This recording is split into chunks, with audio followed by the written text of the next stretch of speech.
Today we're going to start Module 3, Subfields in Psychology. This should be a shorter lecture than most of the other two.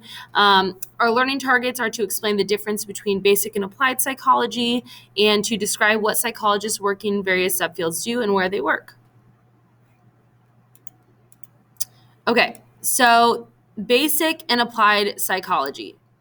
So all branches of psych basically have the same goal. We want to describe and explain behavior and the mental processes underlying that behavior. So some psychologists, their work is to increase the general knowledge about psychological phenomena. They want to understand just generally how humans' minds work. So we call this basic psychology or basic research. And these types of psychologists include biopsychologists, developmental, cognitive, educational. Basically, these people typically work at universities, and they are looking for just kind of general understanding. They also might work for governments sometimes. And then we have, so that's basic research. Then we have applied research, where psychologists are conducting research specifically to find answers to specific problems.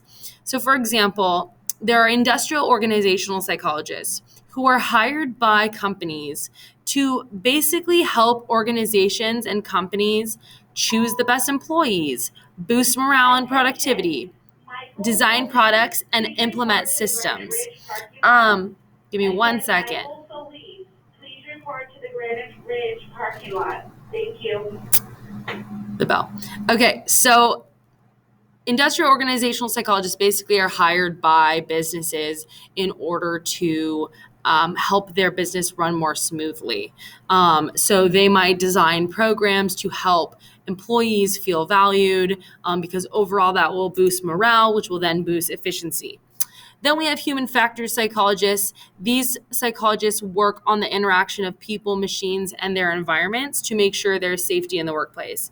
So a company like Amazon might have human factors psychologists on staff to make sure that humans are able to interact safely with the maybe machineries at their factories that they're using. So they use these kinds of people to do research on how to do things the most efficiently and safely as they can.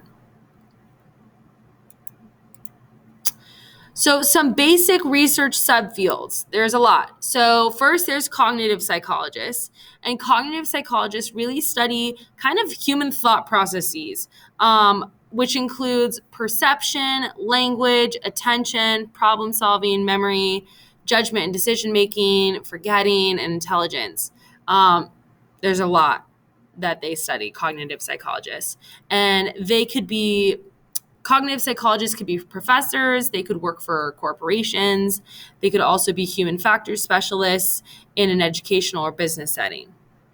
Then we have developmental psychologists. Developmental psychologists study basically how we change over time. And they use their scientific knowledge to apply it to educational settings, childcare, policy, and other related settings. So developmental psychologists might be consulted, when lawmakers are writing a law on childcare policies, for example. And developmental psychologists often work at also educational institutions, so meaning they're like professors. They may work for daycare centers, youth group programs, so on and so forth. Then we have educational psychologists, which are different than developmental, because educational psychologists specifically study the relationship between learning and the physical and social environments, and they develop strategies for enhancing the learning process. So let's say you wanted to use a new program for your school to enhance reading scores. We might consult an educational psychologist to do that. And they might work for a university. They could also be contracted through a school or a school district or even government agencies. Then there are experimental researchers. And when I say experimental, that doesn't mean like that's their field. Like you could be an experimental cognitive researcher or an experimental developmental researcher. So Experimental researchers are diverse groups of scientists who investigate a variety of basic behavioral processes in humans and other animals. Some topics that they research include motivation, learning, perception, and language.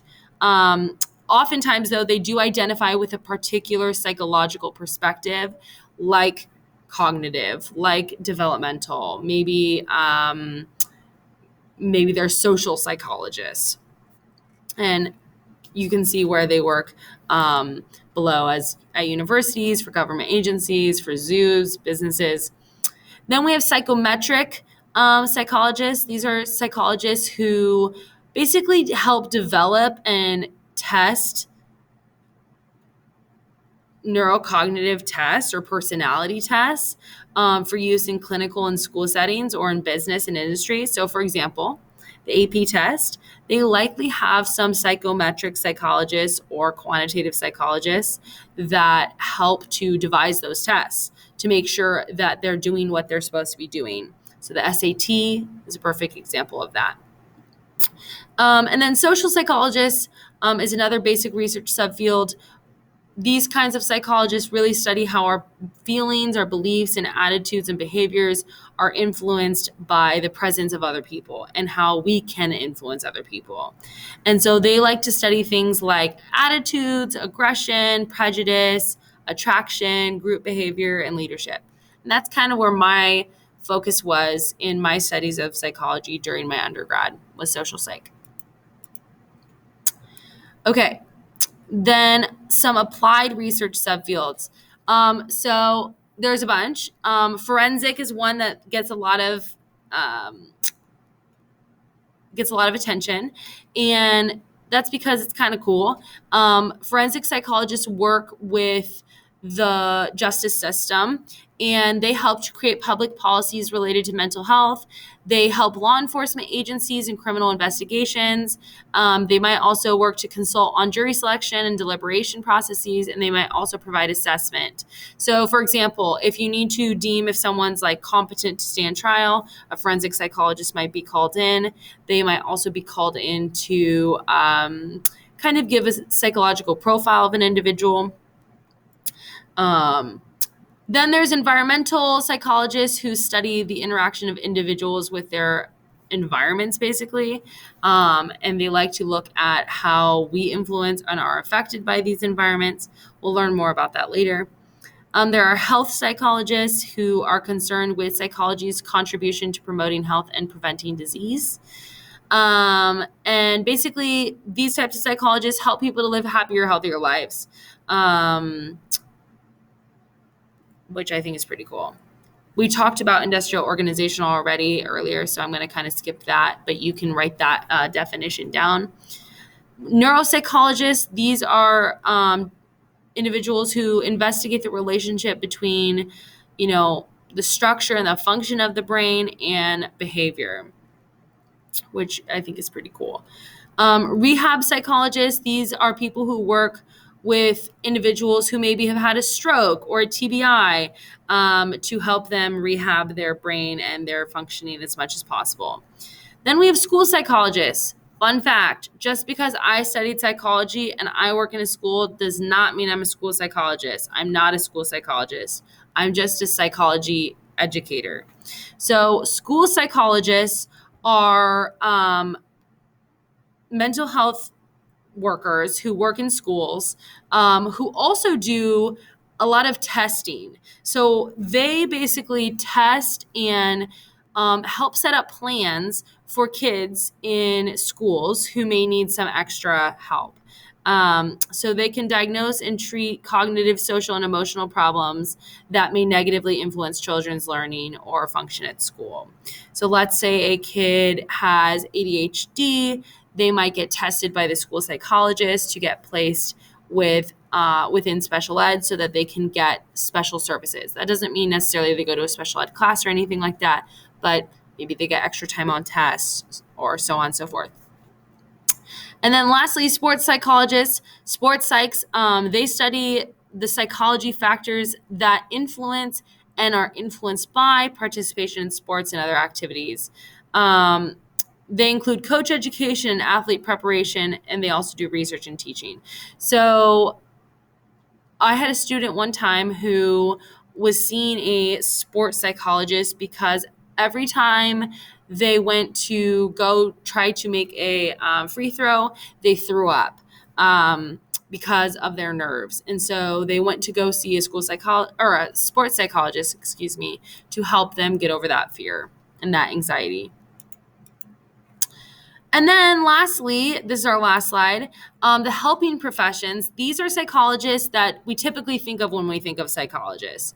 So we've got clinical, who are individuals who have a PhD in psychology, and they specialize in specific psychological disorders, or they can treat a range of disorders. And they basically help people. They give therapy to them.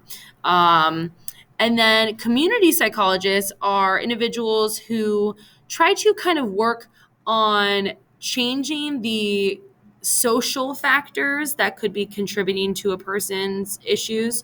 So let's say, for example, where we live in Fresno, there is a big homelessness issue and a mental health issue with that.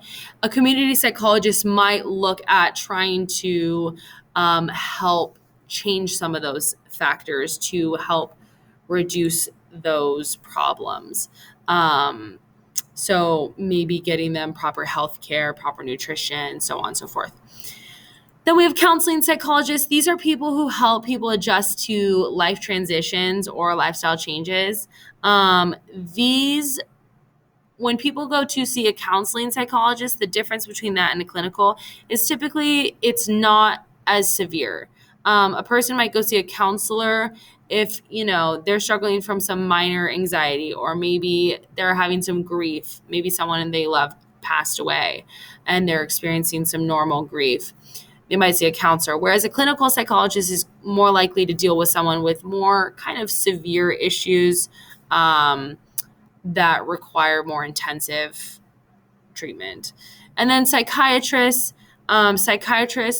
they also may provide therapy, but psychiatrists, what make them different is they are actually medical doctors that have gone to medical school. Clinical psychologists go and get their graduate doctorate degree, their PhD, whereas psychiatrists have an MD. And psychiatrists, they are licensed to treat and prescribe drugs, basically mental health drugs, and treat physical causes of psychological disorders, whereas not all clinical psychologists can prescribe medicine. And that's it for Module 3. I hope you enjoyed it. See ya.